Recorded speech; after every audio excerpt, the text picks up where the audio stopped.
Assalaamu alaikum warahmatullahi wabarakaatu. Hordoftoota yuutuubii kiyya akkam jirtu? Nagaa keessanii? Alhamdulillah nagaa kiyya. Har'a inshaallah keekii haalaan mi'aatee hojjannaan isaas baay'ee salphaa ta'e baay'ee kan laafaa ta'e hojjechuu kan deema. Hanga viidiyoo dhumaatti na waliin tura. Namoonni yuutuubii kanaaf haaraa taatan sabiskiraayib, sheer, laayik naa gochuu hin dagatina.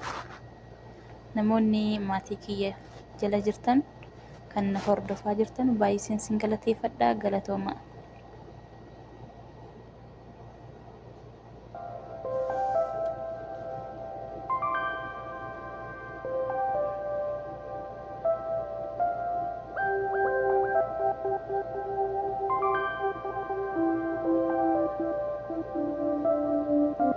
Kana hojjechuudhaaf wantoonni nu barbaachisan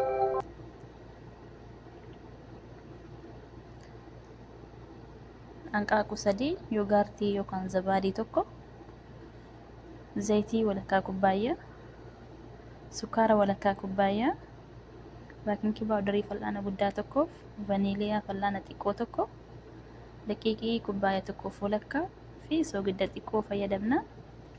Duraan hanqaaquudhaaf vaniiliyaaf sukkaara itti naqnee maashiniidhaan daakna hanga daqiiqaa 5 olii.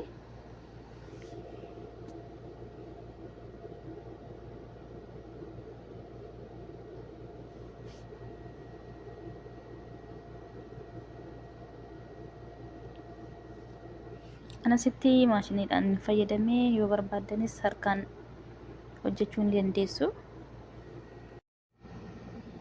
Hanga daqiiqaa 5 olii akkasitti maashiniidhaan sochoostanii hanga inni hoomicha bahutti.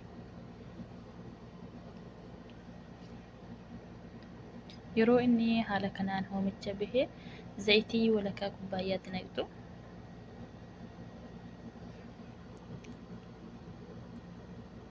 Achiin booda yoogaartii yookaan zabaadii tokkotti naqxu.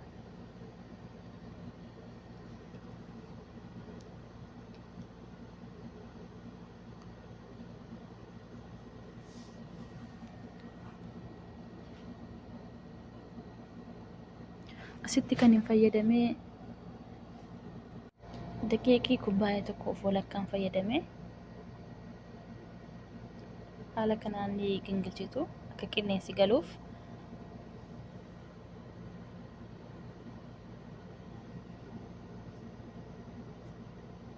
Beeking paawudarii fal'aana guddaa tokko,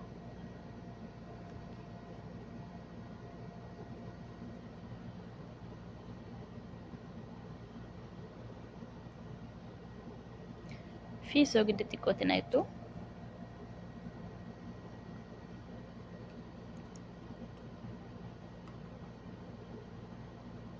Haala kanaan ergi waliin maktanii booda suuta jettanii itti naqxu. Maashinii keessan qannastanii akka inni suuta sochoosu.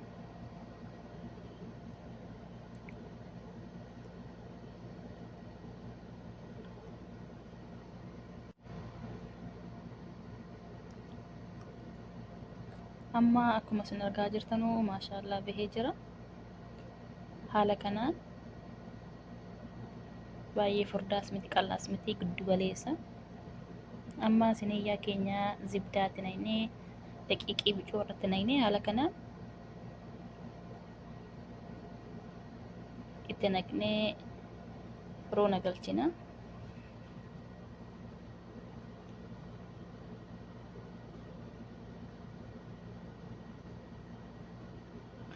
Furuuna keessaa hanga daqiiqaa 30 ni keenya. Tempereecherii 180 keenye. Amma asitti sukkaara asitti kan irratti dibnu kan fayyadamee sukkaara fal'aana tokko guddaa fi jubnaa keerii fi uubiin kireemii yookaan kireem kaft kan jedhamu. Asitti kireema xiqqootti naqnee sukkaara keenyatti waliin makna. Kan kana hojjedhuuf waan irratti dibuuf na barbaachisuudhaafani. Asitti jubnaa keerii 3 keessa buuse. haala kanaan bareechisanii sochoostu. Amma maashaallah kunoo keekiin keenya bahee jira. Daqiiqaa 30 booda akkuma isin argitanuu maashaallah baay'ee bareedaadha. Bilchaachuu dhabuusaa haala kanaan ilaaltu. Kanaan booddee asitti haala kanaan erga sochoostanii booda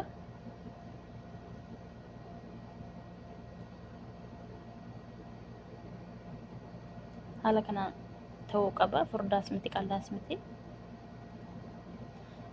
Kiisii kana fuutanii itti naqxu.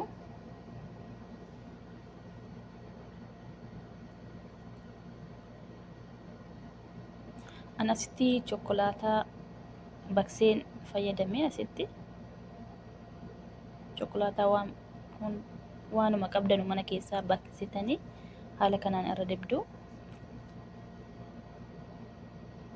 Ergi haala kanaan irra dibdanii booda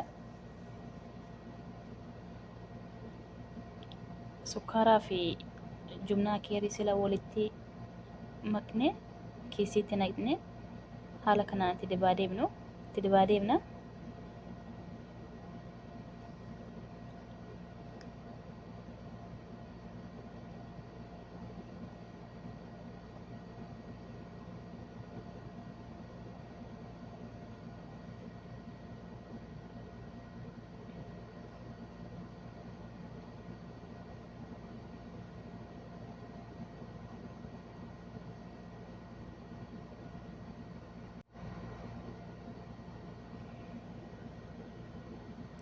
Amma ergi akkanaan dibnee booda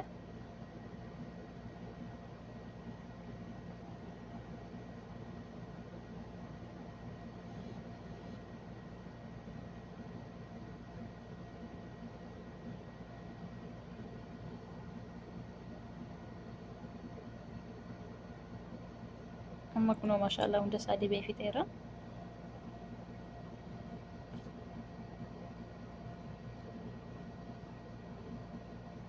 Amma akka inni halluun isaa bareeduuf muka qalloodhaan akkasitti haala muraan deema.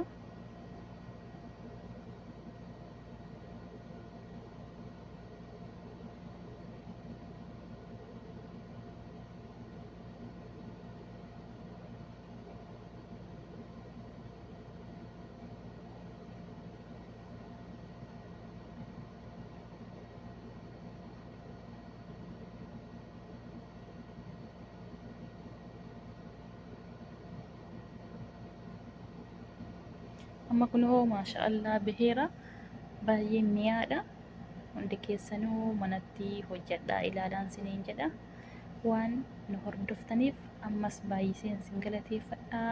Irra deebiidhaan namoonni yuutuubii kanaaf haaraa taatan sabiskiraayib, sheer, laayik naa gochuu hin dagatina.